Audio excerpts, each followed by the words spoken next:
Hello students, question number 4 है exercise 9.1 का। इसमें हमें गिवन है कि मेरे पास कोई भी एक टावर है, ठीक है। जैसे मान लिया ये टावर है, यहाँ पे कोई पॉइंट है, ये पॉइंट। इस पॉइंट पे खड़ा होके किसी ने यहाँ पे देखा, ये टावर का बॉटम है और ये टॉप है। यहाँ पे खड़ा होके टॉप पे देखा, ठीक है।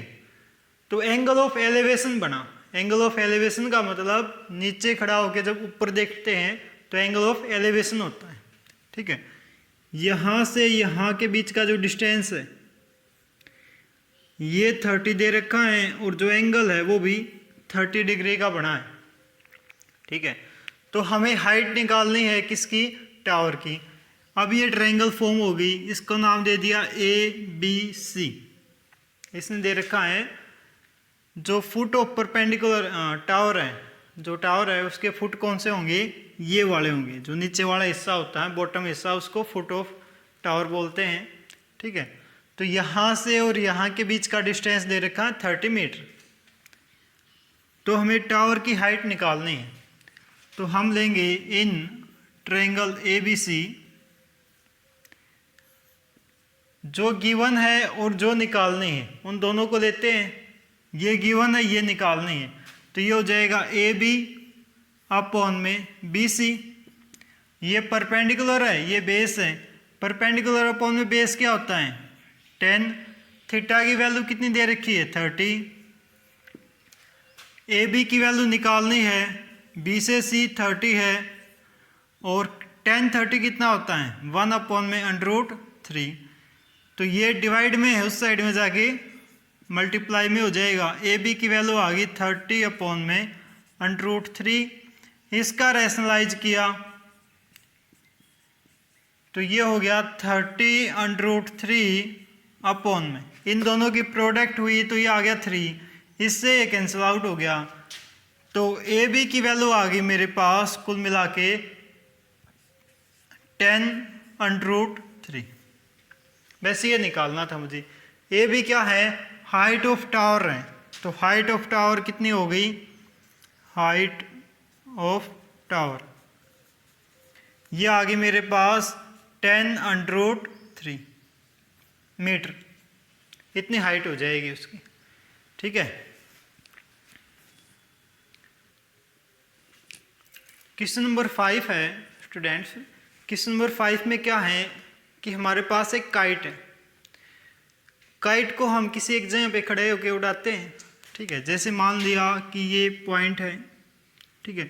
इस पॉइंट पे हम खड़े हैं और काइट को उड़ा रहे हैं। तो उसके बाद कई बार क्या होता है, काइट को हम नीचे ज़मीन पे बांध देते हैं या छत पे बांध देते हैं किसी पत्थर वगैरह से। तो हमने इस पॉइंट पे ज़मीन पे बांध दिया इसको और यहाँ पे अब काइट है, ठीक है।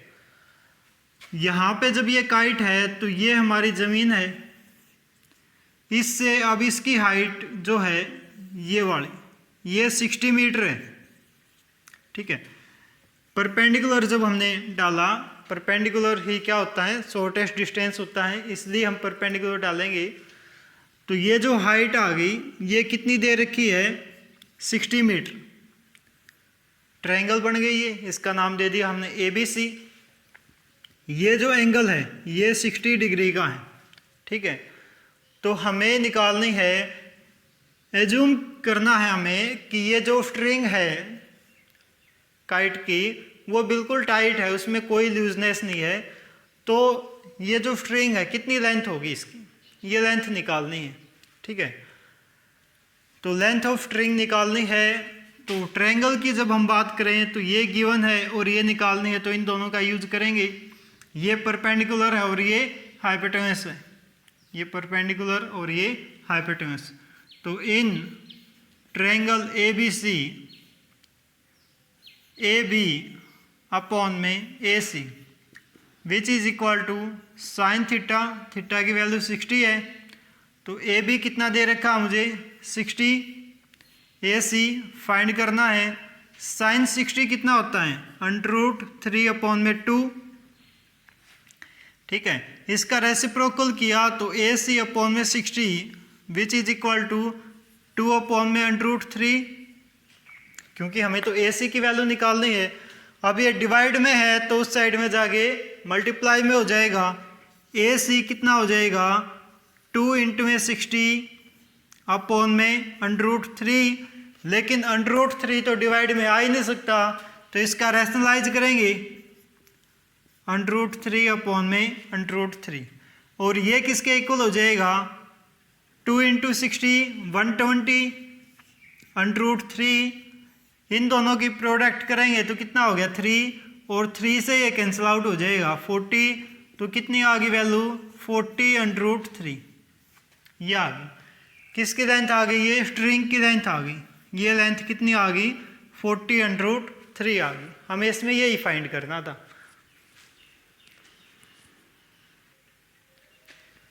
क्वेश्चन नंबर 6 है हमारे पास। क्वेश्चन नंबर 6 में हमें क्या दे रखा है, दो चीज़ें हैं, ठीक है। एक तो मेरे पास बिल्डिंग है, मान लिया ये बिल्डिंग हो गई, ठीक है। इसकी हाइट मुझे गिवन है 30 मीटर, ठीक है। ये हमारी ज़मीन है, ये बिल्डिंग हो गई, ये ज़मीन हो गई, और इस ज़मीन पे यहाँ तक मान लिया ये कोई लड़का खड़ा है जिसकी हाइट कितनी है 1.5 मीटर है, ठीक है। इसने यहाँ पे खड़ा होके इसको देखा, किसको, ये जो बिल्डिंग है ना इसके टॉप को देखो, ठीक है। तो जो एंगल ऑफ एलिवेशन बना इसकी आइज के साथ, मीन्स यहाँ पे जो एंगल ऑफ एलिवेशन बना ना वो कितना बना 30, ठीक है। दोबारा देख लो, ये बिल्डिंग है 30 मीटर ऊंची है, ये ज़मीन हमारी, ठीक है। यहाँ पे एक लड़का खड़ा है जिसकी हाइट कितनी है 1.5 मीटर है। इसने यहाँ पे खड़ा होके जब बिल्डिंग के टॉप पे देखा तो एंगल ऑफ एलिवेशन बना 30 डिग्री का, ठीक है। अब इसने यहाँ से इसकी साइड में, बिल्डिंग के साइड में चलना स्टार्ट किया, ठीक है। ये चला यहाँ तक, तो जो एंगल ऑफ एलिवेशन था ना यहाँ पे जब ये आया तो एंगल ऑफ एलिवेशन बढ़ गया। कितना हो गया ये angle of elevation, angle of elevation हो गया अब 60 का, ठीक है। अब हमें क्या निकालना है, हमें ये डिस्टेंस निकालना है कि यहाँ से यहाँ तक ये कितना डिस्टेंस कवर किया इसने, मीन्स जहाँ पे वो पहले खड़ा था कितनी आगे आया वो, ये डिस्टेंस निकालना है। अगर मैं इनके नाम दूँ A B C D P Q, ये नाम दे दिए, ठीक है। अब ट्रायंगल मेरे पास बने दो, एक तो है ADP, एक है ADQ, दो ट्रायंगल है, ठीक है। जो APQ है इसका यूज़ नहीं करेंगे, दो ट्रायंगल्स का यूज़ करेंगे, एक तो ADP का और एक ADQ का। क्यों चाहिए मुझे ये दो ट्रायंगल, क्योंकि 90 का एंगल भी तो चाहिए, ठीक है। अब देखो ये हाइट कितनी है 1.5, तो ये भी कितनी होगी 1.5, लेकिन कंप्लीट हाइट कितनी है 30, तो यहाँ से लेके यहाँ तक कितना बच गया 28.5, 30 में से 1.5 माइनस कर दिया, ठीक है। तो मेरे पास A से D की वैल्यू आ जाएगी, कितनी आ गई 28.5। देखो AB is equal to 30 degree 30 metre sorry, तो AD आ जाएगा AB माइनस में DB, ये हो गया 30 माइनस में 1.5 which is equal to 28.5 metre. किसकी वैल्यू आ गई, A से D की वैल्यू आ गई, इतना हो गया। अब वही दो ट्रायंगल दी हमने, एक तो ADP इन ट्रायंगल ADP। अब निकालना क्या मुझे, निकालना तो ये चीज़ है ना नीचे वाले, ये गिवन है, ये निकालनी है, तो एक तो ये साइड लूँगा और एक ये साइड। तो in triangle ADP AD upon में DP, AD अपॉन में DP, ये परपेंडिकुलर है और ये बेस है, तो ये हो गया 10 60 डिग्री। ठीक है, तो AD की वैल्यू कितनी है 28.5, DP की निकालनी है। 10 60 पे कितना होता है √3 होता है। ठीक है, इसको रेसिप्रोकल कर दिया। ठीक है, तो DP की वैल्यू आ गई 20/28.5 इक्वल टू 1/√3, इसके अपॉन में 1 मान दिया, तो यहाँ से DP की वैल्यू आ जाएगी 28.5/√3, ये वैल्यू आ गई। इतना काम किया। इसके बाद आगे देखो, ट्रायंगल ली हमने complete ADQ। In triangle ADQ, इस ट्रायंगल में क्या होगा AD अपॉन में DQ which is equal to 10 30 degree.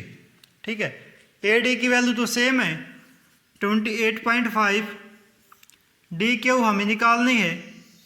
ठीक है, 10 30 कितना हो जाएगा 1/√3, ये बात हो गई।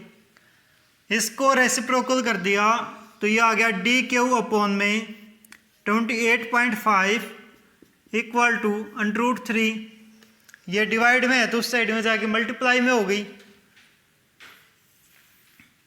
यहाँ पे देखो DQ की वैल्यू आ गई मेरे पास 28.5 इंटू में √3। अब D से Q देखो, DQ इसको मैं क्या लिख सकता हूँ DP प्लस में PQ, ऐसा लिख सकते हैं किसको DQ को। इस कंप्लीट को DP प्लस में PQ लिख दूंगा, तो ये आ गया DP प्लस में PQ इक्वल टू 28.5 इंटू √3।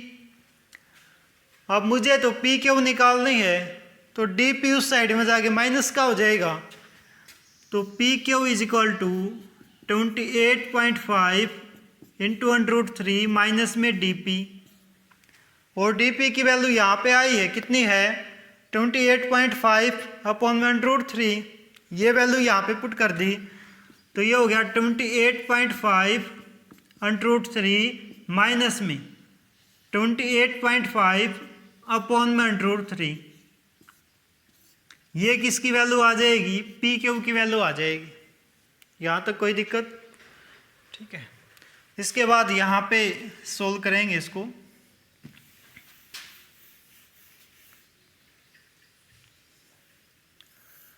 ये चीज 28.5 यहाँ पे भी है और यहाँ पे भी है, कॉमन आ जाएगी ये चीज। इसको लिख दिया PQ इक्वल टू 28.5।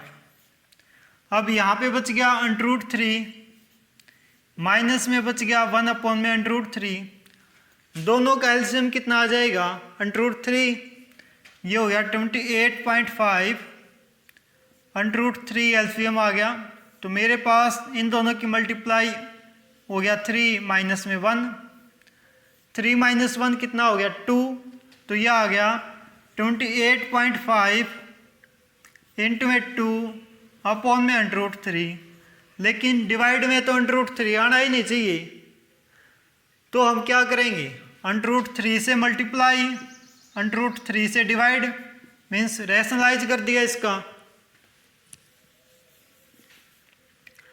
रैशनलाइज किया तो ऊपर कितना हो गया 28.5 इंटू में 2 √3 और नीचे आ गया 3, इन दोनों की प्रोडक्ट, ये किसकी वैल्यू आ गई PQ की वैल्यू आ गई।